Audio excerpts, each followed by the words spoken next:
देवता कार्यसिद्ध्यर्थं सभास्तम्भसमुद्भवं श्रीनरसिंहं महावीरं नमामि ऋणमुक्तये। लक्ष्म्यालिङ्गितवामाङ्गं भक्तानां वरदायकं श्रीनरसिंहं महावीरं नमामि ऋणमुक्तये।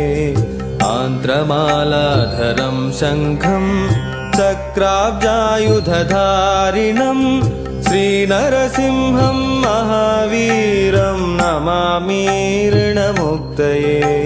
स्मरणात् सर्वपापघ्नं कद्रूजविषनाशनं श्रीनरसिंहं महावीरं नमामि ऋणमुक्तये। सिंहनादेन महता दिग्दन्तिभयनाशनं श्रीनरसिंहं महावीरं नमामि ऋणमुक्तये। प्रह्लादवरदं श्रीशं दैत्येश्वरविदारणं श्रीनरसिंहं महावीरं नमामि ऋणमुक्तये। क्रूरग्रहैः पीडितानां भक्तानामभयप्रदं श्रीनरसिंहं महावीरं नमामि ऋणमुक्तये।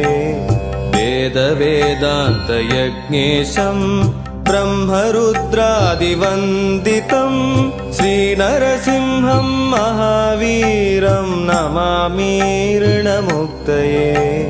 यः इदं पठते नित्यं ऋणविमोचनसंज्ञितम् अनृणी जायते सद्यो धनं शीघ्रमवाप्नुयात्।